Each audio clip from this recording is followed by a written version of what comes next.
सभी मसीही भाई बहनों को यीशु के नाम में शालोम, प्रेज द लॉर्ड, जय मसीह की। एक बार फिर से आप सभी का स्वागत है।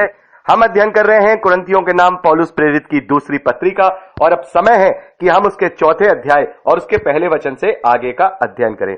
यहां पर पौलुस लिखते हैं, इसलिए जब हम पर ऐसी दया हुई कि हमें यह सेवा मिली तो हम हियाब नहीं छोड़ते, परंतु हमने लज्जा के गुप्त कामों को त्याग दिया और न चतुराई से चलते और न परमेश्वर के वचन में मिलावट करते हैं, परंतु सत्य को प्रकट करके परमेश्वर के सामने हर एक मनुष्य के विवेक में अपनी भलाई बैठाते हैं। यहां पर पौलुस कह रहे हैं कि जब परमेश्वर ने अपनी दया के अनुसार हमें यह सेवा का कार्य दिया है तो फिर हम इसमें अपना हियाब नहीं छोड़ते हैं, हम पूरी रीति से इसको पूरे मन से बिना हार माना करते हैं। और पौलुस यहां पर आगे कहते हैं कि हमने लज्जा के गुप्त कामों को त्याग दिया है, यानी कि वो अनैतिक कार्य जो गुप्त में हम कर सकते हैं, जो दूसरों पर उजागर नहीं है, लेकिन हम क्योंकि परमेश्वर हमें गुप्त में देखता है, हमने वो हर एक लज्जा के कार्य जो कोई व्यक्ति गुप्त में कर सकता है, हमने अपने जीवन से उसे निकाल दिया है। पौलुस कह रहे हैं कि हम अपना जो जीवन है वो परमेश्वर की बुलाहट के अनुसार जी रहे हैं और कोई भी ऐसा कार्य, कोई भी ऐसी चीज हमारे अंदर नहीं पाई जा रही है जिससे कि हम परमेश्वर को जवाब ना दे पाए। ना ही हम चतुराई से चलते हैं, पौलुस यहां पर कह रहे हैं, ना ही हम चतुराई से चलते हैं और न परमेश्वर के वचन में मिलावट करते हैं। पौलुस कह रहे हैं जो सच्चे सेवक होते हैं वो संसारिक ज्ञान को परमेश्वर के वचन में मिलावट नहीं करते हैं और जो सत्य वचन है उसी का वो प्रचार करते हैं।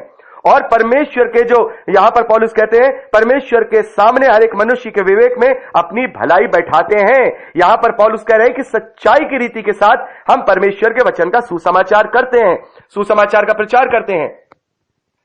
पौलुस आगे लिखते हैं, परंतु यदि हमारे सुसमाचार पर पर्दा पड़ा है तो ये नष्ट होने वालों के लिए ही पड़ा है और उन अविश्वासियों के लिए जिनकी बुद्धि इस संसार के ईश्वर ने अंधी कर दी है, ताकि मसीह जो परमेश्वर का प्रतिरूप है उसके तेजोमय सुसमाचार का प्रकाश उन पर ना चमके। यहां पर पौलुस कह रहे हैं कि हम तो सच्चाई से परमेश्वर के वचन का सुसमाचार करते हैं और सच्चाई से बिना किसी मिलावट के, बिना किसी चतुराई के, बिना किसी दुनियावी बुद्धि को इस्तेमाल किए हुए हमने सुसमाचार को फैलाया है। लेकिन फिर भी यदि हमारे सुसमाचार पे जो सत्य सुसमाचार हमने सुनाया है उस पर पर्दा पड़ा है तो यह नष्ट होने वालों के लिए ही पड़ा है। यानी कि पौलुस यहां पर कह रहे हैं कि यदि हम सत्य वचन सुनाने के बाद भी, तुम्हें सत्य बातों को बताने के बाद भी तुम उन बातों को नहीं मानते हो, तुम उन बातों को सत्य नहीं समझते हो, उस सुसमाचार को नहीं समझ पा रहे हो, तो तुम अपने नाश का कारण खुद हो रहे हो।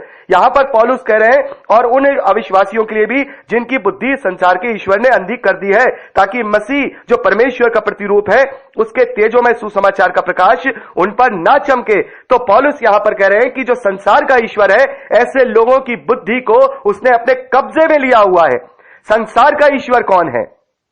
संसार का ईश्वर शैतान है, जिसने इस धरती को पूरी रीति से अपने कब्जे में ले लिया है। यहां की शानो शौकत, यहां का वैभव, यहां की धन दौलत, यहां की जो उसने जो आवश्यकताएं और जो स्टेटस और ये सारी चीजें उसने जो यहां पर उत्पन्न की हैं, इन कारणों से इस संसार के जो ईश्वर जो शैतान है उसने इस धरती पर कब्जा कर लिया है और इन्हीं भौतिक चीजों के द्वारा, इन्हीं अभिलाषाओं के द्वारा, इन्हीं संसारिक लालसाओं के द्वारा, इन्हीं स्टेटस के द्वारा, इन्हीं संसारिक ऐश मौज के द्वारा यहां के लोगों की बुद्धि उसने भ्रष्ट कर दी है कि जो सत्य सुसमाचारों ने सुनाया जाता है उस पर वो अपनी आंखों पे पर्दा डालकर उस पर विश्वास नहीं करते हैं और उस संसार के ईश्वर की तरफ चले जाते हैं।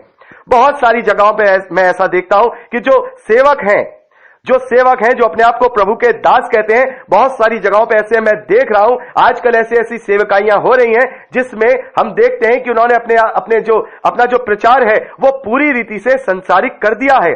उनके प्रचार में ना तो कोई आत्मिक बात होती है, ना ही स्वर्ग के राज्य की बात होती है, ना ही पापों की क्षमा होती है, ना ही छुटकारे के विषय में होता है, ना ही पाप रहित जीवन के विषय में बात होती है, ना ही अपने आप को जीवित, पवित्र और भावता हुआ बलिदान करने की बात होती है, ना ही आत्मिक सेवा की बात होती है। केवल वहां क्या बात होती है? प्रॉस्पेरिटी, धन समृद्धि, भविष्यवाणियां कि आपको नौकरियां लग जाएंगी और चंगाइयां। कौन सी? शरीर की चंगाइयां। आपको ये बीमारी है, आपको ये कष्ट है, आपको ये तकलीफ है, आप गरीबी की आत्मा में हैं, आप ये हैं, आप वो हैं। वहां पर केवल इसी प्रकार के कार्य होते हैं। प्रभु के नाम को महिमा तो मिलती है, लेकिन प्रभु का कार्य नहीं होता है। याद रखिएगा, प्रभु के नाम की महिमा मिलना अलग बात है, लेकिन प्रभु का कार्य होना अलग बात है। और प्रभु का कार्य क्या होता है? जब प्रभु की शिक्षाओं को सही रीति से बिना किसी मिलावट के लोगों तक पहुंचाया जाता है, तब वो सुसमाचार उद्धार बनता है। और पौलुस कहते हैं सुसमाचार परमेश्वर का सामर्थ्य है। हमें उन तक सत्य को पहुंचाना है। ये संसारिक जो चीजें हैं, इस संसार के ईश्वर यानी शैतान ने हमारी बुद्धियों पे ऐसे हावी कर दी है कि लोग ऐसे ही लोगों के पास जाना चाहते हैं। वो सच्चाई सुनना ही नहीं चाहते हैं, वो प्रॉस्पेरिटी चाहते हैं, वो गरीबी से छुटकारा चाहते हैं, वो कर्जों से माफी चाहते हैं, वो अपने आप को संसारिक भौतिक आनंदों में और खुशियों में अपने आप को लाना चाहते हैं, लेकिन वो सच्चाई से अज्ञान है। उन्हें यह नहीं पता है कि प्रभु यीशु मसीह इस धरती पर क्यों आया है। उन सेवकों को यह उन्हें बताना चाहिए। केवल प्रॉस्पेरिटी और प्रभु की महिमा को देने से ही कुछ नहीं होगा। उन तक वो सच्चाई पहुंचानी होगी कि प्रभु यीशु मसीह ने मेरे और आपके पापों के लिए कितना बड़ा दाम चुकाया है। उसने अपने प्राणों का बलिदान दिया है ताकि मैं और आप अपने पापों से छुटकारा पाए और अनंत जीवन को पाए। और अपने जीवन को हमें पाप रहित जीवन को जीना है। अपने पापमय जीवन को खत्म करके पाप रहित जीवन जीना है और एक नई सृष्टि बनना है। कैसे हम पवित्र आत्मा की सामर्थ्य से अपने आप को परमेश्वर के ग्रहण योग्य जीवन को बिता सकते हैं, जी सकते हैं, ये हमें उन तक बताना है। लेकिन हम उन्हें क्या बता रहे हैं? ऐसे चर्चेज, ऐसी कलीसियाएं बहुतायत में आज मैं इंडिया में देख रहा हूं कि वहां पर आत्मिक बातें नहीं होती हैं, केवल संसारिक बातें होती हैं। और संसारिक बातों को पूरा करते हुए या संसारिक बातों को पूरा होते हुए देख के ही परमेश्वर का और प्रभु यीशु मसीह का गुणगान होता है कि प्रभु ने यह किया, प्रभु ने वो किया, हालेलुया हालेलुया। बिल्कुल प्रभु यह कर सकते हैं, लेकिन प्रभु इसीलिए ही नहीं आया था। प्रभु तो हमें आत्मिक चंगाई देने आया था, वो हमें पापों से छुड़ाने आया था, वो हमें अनंत जीवन देने आया था, वो हमें पाप रहित जीवन देने आया था, वो हमें क्षमा देने आया था। ये बातें कहां की जा रही हैं? नहीं, क्योंकि लोग सुनना नहीं चाह रहे हैं, तो लोगों ने भी इस बात को क्या कर रहे हैं? अपने फायदे का वहां पर कारण बना दिया है। पौलुस यहां पर आगे लिखते हैं, क्योंकि हम अपने का नहीं, अपनों का नहीं, परंतु मसीह यीशु का प्रचार करते हैं। यहां पर पौलुस कह रहे हैं हम अपना प्रचार नहीं कर रहे हैं, हम प्रभु यीशु मसीह का प्रचार कर रहे हैं। आगे पौलुस कहते हैं और अपने विषय में यह कहते हैं कि हम प्रभु यीशु के कारण तुम्हारे सेवक हैं, क्योंकि प्रभु यीशु मसीह ही प्रभु है, हम ये कहते हैं। और यहां पर हम क्या देखते हैं? लोग अब संसारिक जो संसार का जो ईश्वर है उसके द्वारा ऐसे भरमाए जा चुके हैं कि वो लोग अब उसे सेवक नहीं बल्कि अपना गुरु और अपना कुछ भी आत्मिक गुरु मानते हुए बैठ गए हैं और केवल वही सुनना चाहते हैं जो उनको जो संसारिक चीजों में उन्हें आनंद देता है। अगर उनसे सत्य बात की जाए कि आप सत्य रीति से चलिए, अपने जीवन को बदलिए, अपने मन को फिराइए, अपने जीवन को जीवित और पवित्र और परमेश्वर को भावता हुआ बलिदान करके चढ़ाइए, तो उन्हें ये बातें अच्छी नहीं लगती हैं, क्योंकि संसार के ईश्वर ने उनकी बुद्धि अंधी कर दी है। इस संसारिक भौतिक चीजों में उन्हें क्या कर दिया है? दबा दिया है। और इसी प्रकार से ऐसे लोग फिर उनका फायदा भी उठाते हैं, क्योंकि वो जानते हैं इन्हें आत्मिकता नहीं चाहिए, वो जानते हैं इन्हें कटु वचन नहीं चाहिए, वो जानते हैं कि इन्हें सत्य नहीं चाहिए, वो जानते हैं कि इन्हें आत्मिक चंगाई नहीं चाहिए, वो जानते हैं। इसलिए वो प्रॉस्पेरिटी और अपने भविष्यवाणियां और चंगाइयां जो सांसारिक और शारीरिक हैं, सांसारिक लाभ की हैं, वो ऐसी बातें इसलिए करते हैं क्योंकि उन्हें मालूम है अगर हमने यहां जो 10,000 की भीड़ है, 1 लाख की भीड़ है, यहां पर अगर हमने आत्मिक बातें करना शुरू कर दी तो आधी भीड़ यहां से छट जाएगी, तो फिर हमारी दुकानें भी बंद हो जाएंगी। तो जैसे सुनने वाले वैसे ही सुनाने वाले। बहुत कम ऐसे लोग हैं जो सत्य के वचन का प्रचार करते हैं सत्य रीति से, और बहुत सारे ऐसे लोग हैं कि वो उस पर टिके भी रहते हैं। क्योंकि जब हम संसारिक दुखों की बात नहीं करते हैं, जब हम संसारिक प्रॉस्पेरिटी की बात नहीं करते हैं, तब लोगों को भी बुरा लगने लगता है। अरे क्या पास्टर है यार, हमेशा एक ही बात करते रहता है कि पाप रहित जीवन जियो, प्रभु के ग्रहण योग्य जीवन जियो, अपने आप को जीवित पवित्र और भावता हुआ बलिदान करके चढ़ाओ, अपने आप को ये करो, अपने आप को वो करो, सीधा साधा जीवन जियो। केवल ये पास्टर यही कहता रहता है। अबे यार, हमारे जीवन में इतनी सारी तकलीफें हैं, इतनी सारी समस्याएं हैं, हम गरीबी में पड़े हुए हैं, कर्जे में पड़े हुए हैं, तकलीफों में पड़े हुए हैं, इसके विषय में तो कोई बात ही नहीं करता है। क्योंकि वो पास्टर तुम्हें इस संसारिक कष्टों से आजाद कराने की बात नहीं कर रहा है, वो सच्ची बात कर रहा है, तुम्हें हमेशा हमेशा की खुशियां देने की बात कर रहा है, हमेशा हमेशा की जिंदगी देने की बात कर रहा है, इसलिए वो तुम्हें जागृत कर रहा है। लेकिन लोग उसे सुनना नहीं चाहते। लोग उसे सुनना नहीं चाहते और पास्टर, बहुत सारे पास्टर इस चीज से घबरा जाते हैं कि उनकी कलीसिया में किस तरीके से लोग कम हो रहे हैं, और फिर वो ना चाहते हो भी शैतान की अधीनता स्वीकार करते हैं और फिर वो लोग केवल आशीष आशीष, भविष्यवाणी आशीष, चमत्कार आशीष, केवल यही बात करते हैं ताकि लोग उन तक आए और वो उस आशीष को, दुनियावी आशीष को प्राप्त करके प्रभु का गुणगान करें, प्रभु को महिमा दें। क्या संसारिक आशीष प्राप्त करके प्रभु को महिमा देना सही है? बिल्कुल सही है। हमें हर एक बात पे उसे महिमा देना है, चाहे वो संसारिक आशीष हो, चाहे वो आत्मिक आशीष हो। लेकिन सही मायने में उसको महिमा और धन्यवादी का विषय क्या है? सही मायने में महिमा का और धन्यवादी का विषय यह है कि उसने अपने प्रेम को इस रीति से प्रकट किया कि हम पापी ही थे, उस वक्त हम पापी ही थे जब उसने अपने आप को हमारे लिए कुर्बान कर दिया। अपने लहू के द्वारा वो कीमत चुकाई है जिस कीमत के द्वारा हम अनंत जीवन में पहुंचते हैं। यह धन्यवादी का विषय है। हमारे अंदर कोई लियाकत नहीं है, हमारे अंदर कोई योग्यता नहीं है कि हम उस अनंत जीवन को प्राप्त कर सके, लेकिन उसने अपने बहुमूल्य लहू के द्वारा हमें वो अधिकार दे दिया कि हम उस अनंत जीवन तक पहुंच सकते हैं। उसने अपने बलिदान के द्वारा हमें यह हक दे दिया कि हम अब परमेश्वर को हे अब्बा और हे पिता कह करके पुकार सकते हैं। हम एक ऐसे अनुग्रह में जी रहे हैं जो हमें सेतमेत में मिला है। यह सच्चाई है, यह सच्चाई है कि उसने हमारे समस्त पापों को, जो हमने पाप किए थे, उसने हमें अपने लहू के द्वारा उसने हमें क्षमा दी है, हमें छुटकारा दिया है, तमाम तकलीफों से हमेशा हमेशा की जिंदगी उसने दी है। यह नाशवान जिंदगी जो हमारी 40, 50, 100 साल की है, इस जीवन को जीने के लिए वो नहीं आया था। हमें यहां पर प्रॉस्पेरिटीज और हमारे जीवन को कष्टों से दूर करने नहीं आया था, वो हमें अनंत जीवन देने आया था। प्रभु यीशु मसीह कहते हैं, हम जब यूहन्ना का सुसमाचार पढ़ते हैं 6 अध्याय में, प्रभु यीशु मसीह कहते हैं कि ये लोग मेरे पीछे इसलिए नहीं आ रहे हैं कि इन्हें मुझसे कुछ चाहिए या इन्होंने आश्चर्यक्रम देखे या मैंने अनंत जीवन की बातें बताऊं। ये मेरे पीछे इसलिए आ रहे हैं क्योंकि मैंने कल इन्हें रोटियां खिलाई थी, इन्हें मैंने रोटियां खिलाई थी, इसलिए ये मेरे पीछे पीछे आ रहे हैं। कफरनहूम की झील के पार भी मुझे खोजते खोजते आ गए। ये इसलिए नहीं आए कि ये मुझसे आत्मिक बातें जानना चाहते हैं, स्वर्ग का राज्य जानना चाहते हैं या स्वर्ग की रोटी खाना चाहते हैं। अरे ये तो मेरे पीछे इसलिए आ रहे हैं कि कल मैंने 5000 लोगों को खाना खिलाया था, इस आस में आ गए कि आज भी चलो, आज भी रोटी मिलेगी।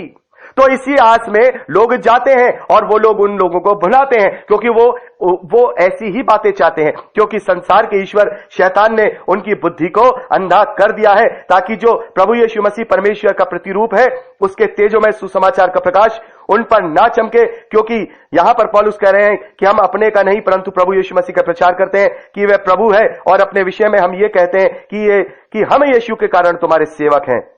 इसलिए कि परमेश्वर ये है जिसने कहा अंधकार में से ज्योति चमके, और वही हमारे हृदयों में चमका कि परमेश्वर की महिमा की पहचान की ज्योति यीशु मसीह के चेहरे से प्रकाशमान हो। तो हमें समझना होगा कि असली जिंदगी हमारी क्या है। तो आज मुझे और आपको ये कर्तव्य और एक्स्ट्राज में मिल गया है जो आज हम अंत के दिनों में जी रहे हैं, जब बहुत से झूठे भविष्यवक्ता उठ खड़े हुए हैं, झूठे प्रचारक खड़े हुए हैं और लोगों को भरमा रहे हैं, और इस संसार के ईश्वर ने पूरी रीति से हमारे भाई बहनों की बुद्धियों को अंधा कर दिया है, उनके मनों पर पर्दा डल चुका है। तो अब हमारे पास ये दुगनी, ये दोहरी जिम्मेदारी अब हमारे पास आ गई है। पहले इतनी जिम्मेदारी नहीं थी क्योंकि ना ही इतना वैभव था, ना ही इतनी जरूरतें थी लोगों की, बहुत ही छोटी छोटी जरूरतें हुआ करती थी और छोटे छोटे चीजों पे ही लोग संतुष्ट हो जाया करते थे। घरों में इतनी सारी चीजें नहीं हुआ करती थी और बहुत खुशहाल जीवन जिया करते थे। लेकिन ये 21वीं सदी और ये 20वीं सदी का जो गोलार्ध है,